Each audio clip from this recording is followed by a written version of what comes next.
Buenas tardes. Ahora venimos con el licenciado Alou Dembélé, proveniente de Mali, egresado de nuestra casa de estudio, licenciado en Actividad Física y Salud. Actualmente se encuentra en espera de su título en Maestría de Gerencia Avanzada en la Educación en la Universidad de Carabobo. Su tema tiene que ver con los juegos recreativos adaptados para la inclusión social en niños con hipoacusia profunda. A continuación. Buenas tardes, bienvenidos. Ya le vamos a dar inicio a la conferencia.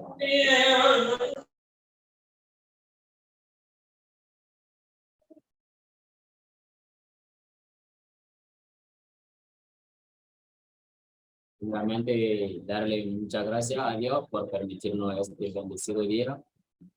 Y bueno, nos encontramos hoy para la conferencia sobre los juegos recreativos adaptados para los niños de 8 a 12 años con hipoacusia profunda.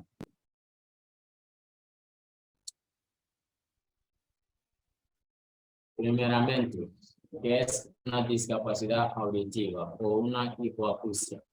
Según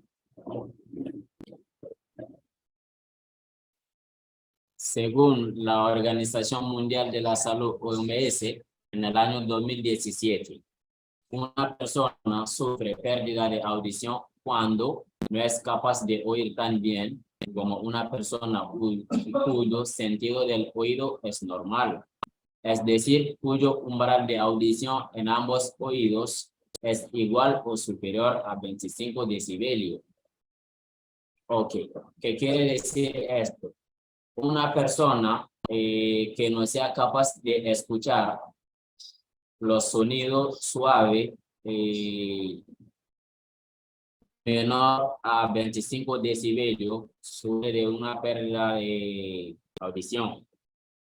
Por su parte, el juego, como lo define Jimeno y Pérez en el año 1981, él es concebido como un grupo de actividades a través del cual el individuo proyecta sus emociones y deseos y a través del lenguaje oral, tanto oral y simbólico, para manifestar su personalidad.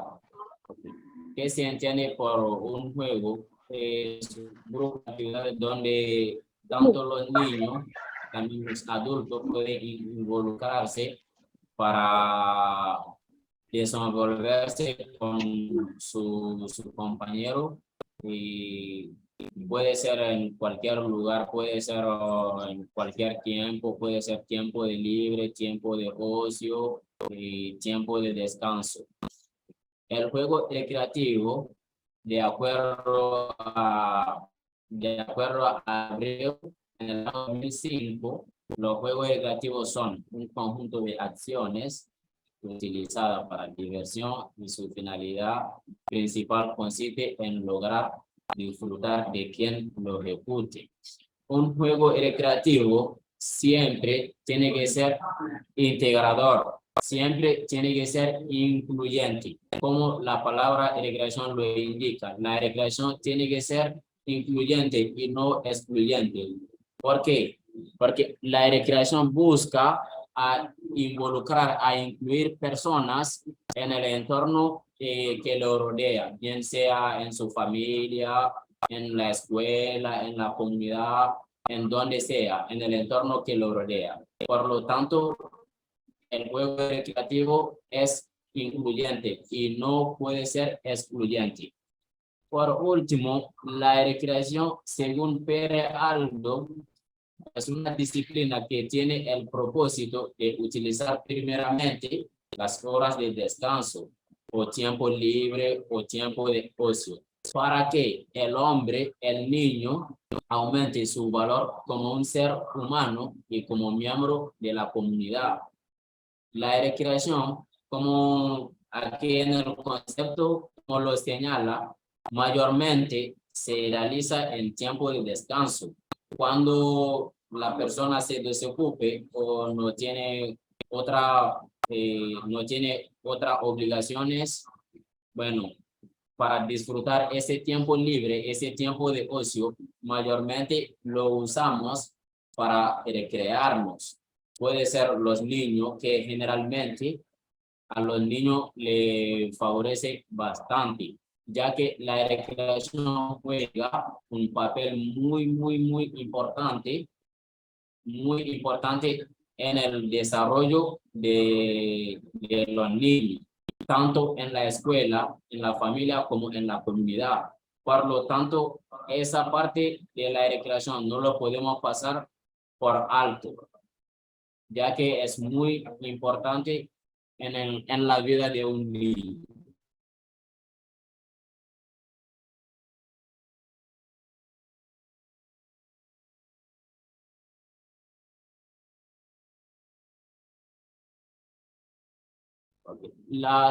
Bueno, es importante saber cuáles son los niveles de hipoacusia. La hipoacusia o también discapacidad auditiva. Primero, aquí tenemos tres niveles. Parte de, parte de la audición normal. La audición normal se dice que una persona tiene una audición normal cuando la persona es capaz de oír sonido suave por encima de 20 decibelios. La hipoacusia leve, cuando la persona no puede escuchar, cuando la persona puede escuchar en el mejor oído a partir de los 20 y 40 decibelios. En este tipo de caso, a esta persona le cuesta entender en los entornos ruidosos, por ejemplo, en la maquinaria, en la fábrica, donde hace muchos ruidos. A este tipo de personas que padecen discapacidad auditiva leve, le cuesta entender los sonidos. La hipoacusia moderada se caracteriza por tener entre 40 y 70 decibelios en el mejor oído. Esta persona puede escuchar o entender los sonidos a partir de 40 y 70 decibelios. Esta se caracteriza como hipoacusia moderada. Esta hipoacusia se suele tratar con implantes cocleares, como se ven en la foto. Aquí este aparato se llama implante coclear o también se le llama audífono. Y por último, la hipoacusia profunda.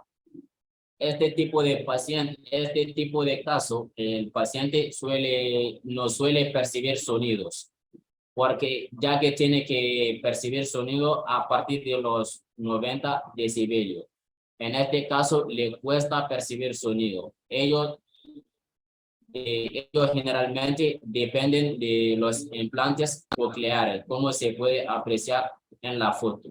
Estos implantes cocleares funcionan como ayuda al tímpano, a la membrana del tímpano, a recibir los sonidos y las ondas sonoras para que lleguen al oído interno y así la persona pueda escuchar los sonidos. Como presenta niveles, también presenta tipos. Primero, el tipo de hipoacusia conductiva o de transmisión. En este caso de hipoacusia, hay una presencia de enfermedades o obstrucciones en el oído externo o medio.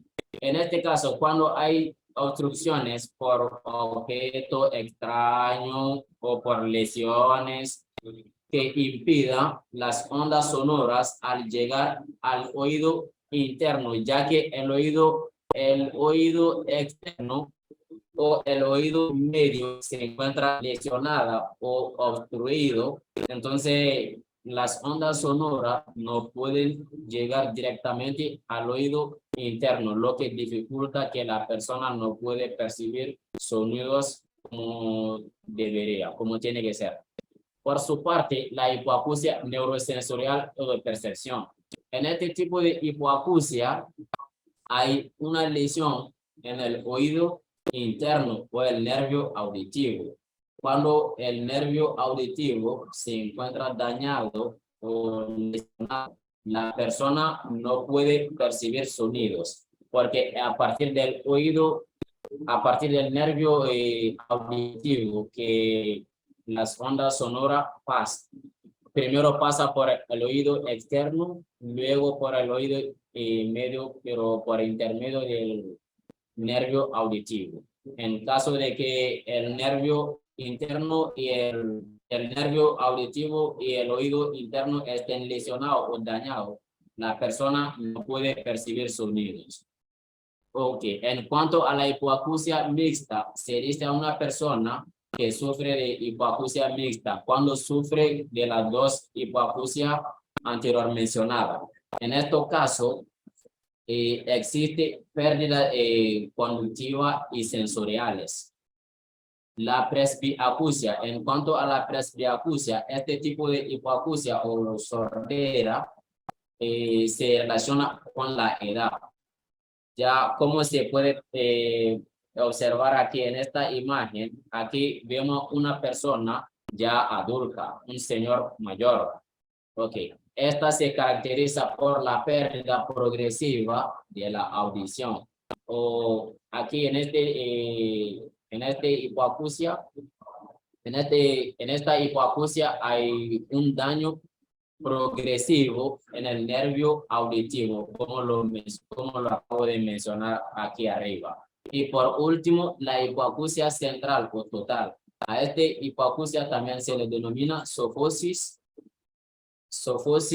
unilateral, unilateral cuando es en un solo oído. Pero también se le puede decir bilateral cuando la lesión o el daño está en ambos oídos. Causas principales de la hipoacusia. Según la Organización Mundial de la Salud, OMS, en el año 2017, tenemos causas congénitas, también tenemos causa adquirida. Primeramente, las causas congénitas, como lo podemos observar aquí, tenemos la sífilis u otras infecciones durante el embarazo.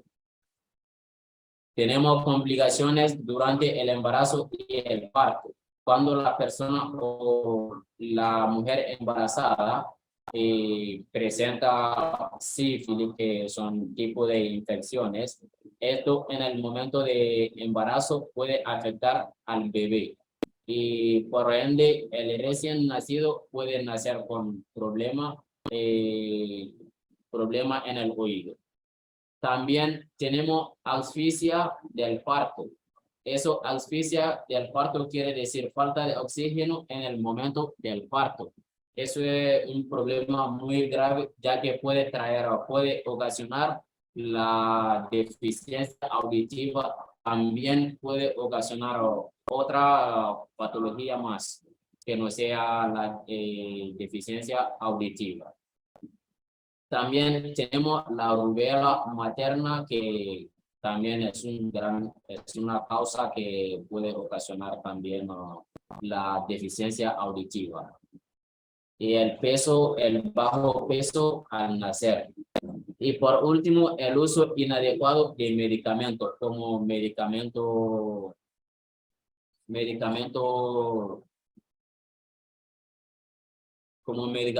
intóxico. Y también tenemos otro tipo de medicamentos que pueden ocasionar eso cuando el uso no se da adecuadamente, como los medicamentos diuréticos. Y las causas, por otra parte, las causas adquiridas, esos son meningitis, la presencia de líquido en el oído medio. También esta patología se le denomina la otitis media. Como se puede observar aquí, esta niña padece de meningitis La meningitis generalmente cuando a la persona, generalmente suele darse a los niños. Generalmente cuando se le da a un niño, después de curarse o le deja con deficiencia auditiva o problema visual, algunas secuelas son estas. La presencia del líquido en el oído medio o la otitis media. Aquí, como se puede observar, aquí hay presencia de líquido en el oído medio. Este líquido puede obstruir el paso de las ondas sonoras, que por lo tanto impide que las ondas sonoras lleguen al oído medio y así la persona pueda percibir sonidos y entenderlos. También hay infecciones crónicas del oído, lesiones frecuentes. También otro caso grave es traumatismo cráneoencefálico o de los oídos. Y también la exposición al ruido excesivo, como en la fábrica, en la discoteca, en sitios donde hay exceso de ruido. Eso ocasiona la deficiencia auditiva. Cada vez que la persona esté expuesta a estos ruidos, le puede ocasionar problemas auditivos. La consecuencia de la deficiencia auditiva son varias. Según la OMS, en el año 2017, hay limitación de la capacidad de la persona para comunicarse con los demás. También hay retraso en el desarrollo del habla de los niños. La persona suele estar solo, también suele andar depresivo, con estrés. Y en el caso de los niños, generalmente suele tener bajo rendimiento escolares. Y la falta de inclusión, ya sea en la familia, en la escuela o en la comunidad, en el entorno donde el niño esté. ¿Cómo podemos evitar o prevenir la deficiencia auditiva? Primero, la limpieza adecuada de los conductos del oído. Esta limpieza, aquí debemos tener mucho cuidado al momento de introducir hisopos en el oído para limpiarlo. Debemos asegurar primero que los hisopos estén bien limpios y para que no nos cause otro daño en el tímpano. También debemos reducir la exposición a ruidos fuertes. Debemos vacunar a los niños contra las enfermedades de la infancia y prevenir las infecciones por citomegalovirus en mujeres embarazadas. Por aquí tenemos algunas medidas para diagnosticar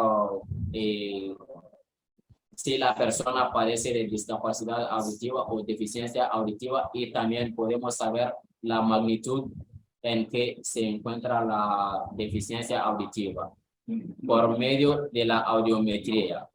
Eso es una prueba, la timpanometría. El timpanómetro nos sirve para hacer eso se hace para saber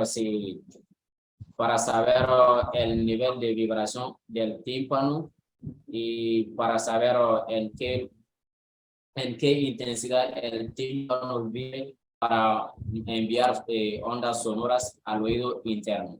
La tomografía computarizada, esta se realiza si se sospecha o si se cree que pueda haber un tumor en el oído o en el cerebro. Y por otra parte, se puede realizar la resonancia magnética para descartar el traumatismo cráneoencefálico, tanto cráneoencefálico como también en el oído. También tenemos algunos tipos de tratamiento.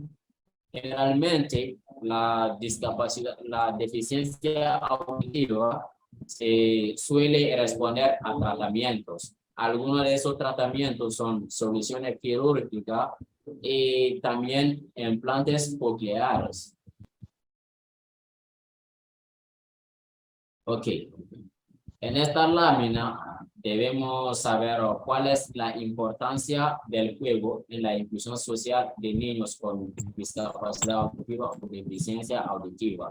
Como lo mencioné en láminas anteriores, el juego es algo esencial, muy importante en el desenvolvimiento del niño, tanto en la escuela, en la comunidad, y en el entorno que lo rodea. Entonces, ya que el juego puede ayudar al niño a tener seguridad con su compañero, también le puede ayudar a evitar aislamientos, depresiones y frustraciones y poder colaborar con sus amigos y de la escuela, de la casa, de la comunidad, y así dejar de lado su patología.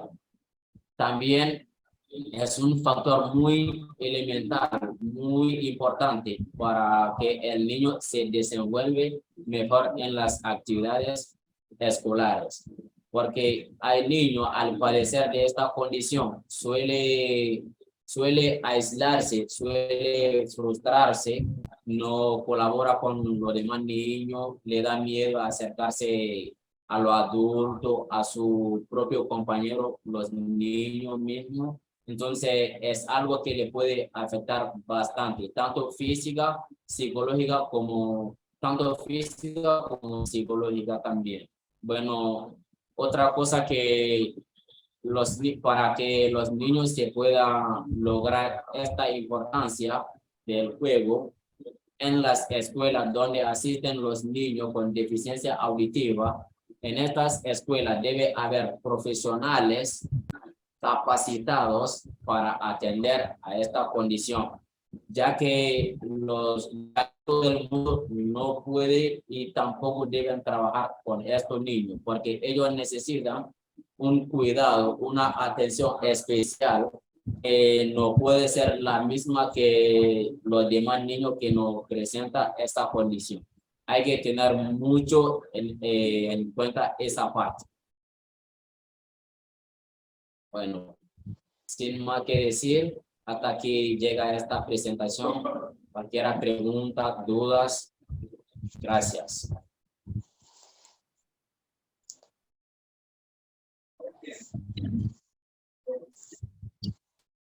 Muy bien, que se rinda un poquito. Vamos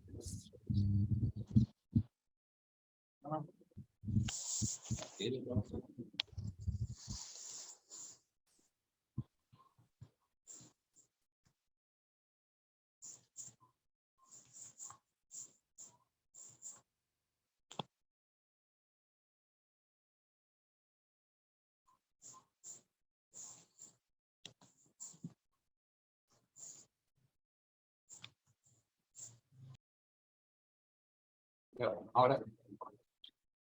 Bueno, vamos al ciclo de preguntas y respuestas. Con la primera pregunta, ¿qué métodos podemos usar para entrenar a alguien que posee hipoacusia? Ok, perfectamente. Primero, agradecer a la persona que ha hecho esta pregunta. Muy buena pregunta. En este caso, generalmente esta persona podemos enseñarles o entrenarles mediante lenguaje de señas. Pero recuérdense que ese lenguaje de señas varía según los países. Venezuela no maneja la misma lengua de señas que Colombia, que Ecuador. Primero, debemos saber cómo atender a esa persona mediante la lengua de señas o el lenguaje de señas. Eso es el primer método y el más utilizado que podemos poner en práctica para entrenar esas personas, ya sea un niño, un adulto, como sea, cualquier edad, pero siempre hacer el uso necesario, adecuado del lenguaje de señas. Y también podemos utilizar instrumentos sonoros cuando se trata de hacer los juegos con los niños. También podemos usar banderas de colores, todo eso para entrenarlo a ellos mejor. Espero que lo haya respondido. Siguiente pregunta. ¿Es beneficioso que tantos niños sanos como con hipoacusia jueguen juntos? Perfecto, buenísima pregunta. Gracias a la persona por hacer esa pregunta. Sí, es muy beneficioso, porque así mismo el niño puede tener más seguridad. Acuérdese que lo mencionó en alguna de las láminas. Los niños hipoacúsicos, en mi experiencia, no deberían jugar por sí solos. Siempre hay que involucrarlo con los demás niños en la actividad, siempre. Porque con esos niños, ellos también aprenden, ya que estos niños hipoacúsicos tienen una habilidad que los niños que no tienen esa condición. Una de esas es primero. Cuando usted le habla a un niño hipoacústico, sabiendo que no le entiende, bueno, vamos a llamarlo así, pero le entiende porque ellos le pueden leer el labio a usted para poder entenderle. Y así lo mismo pasa en los juegos, porque ellos son inteligentes, tienen su capacidad de inteligencia diferente a los niños sin condición. Entonces, al ponerlo a jugar con los niños sin condición, ese le da otra ventaja para involucrarse, entender mejor las actividades y perder la inseguridad que tiene en la escuela, en la familia o en la comunidad. Sí. Gracias. Siguiente. ¿Cómo ayudar con la comunicación a los niños con hipoacusia? ¿Cómo ayudar a los niños con Hipoacusia en su comunicación. en su comunicación? Similar a la primera pregunta. Esa pregunta, bueno, prácticamente tiene la misma respuesta que la primera pregunta. En esta parte siempre hay que hacer uso del lenguaje de señas, porque ellos entienden mejor el lenguaje de señas, ya que no maneja el mismo lenguaje que los niños o las personas que no padecen de hipoacusia. Siempre hay que hacerle uso hay que hacerle uso a la lengua de señas para poder comunicarse mejor con ellos. Y con eso mismo se le puede entrenar y se le puede ayudar en todas las actividades que hacen diariamente. Por fin de la pregunta. Ok, bueno, espero que esta exposición le haya o le sirva de una gran ayuda para tanto la persona que atiende a niños con esta deficiencia, como también personas que no lo hacen, pero espero que sirva de una gran experiencia para cualquiera de ustedes, como a mí me ha servido bastante. Y es un tema que a mí la verdad me fascina, porque trabajar con esta persona es una experiencia única. Espero que le haya servido bastante. Muchas gracias por asistir.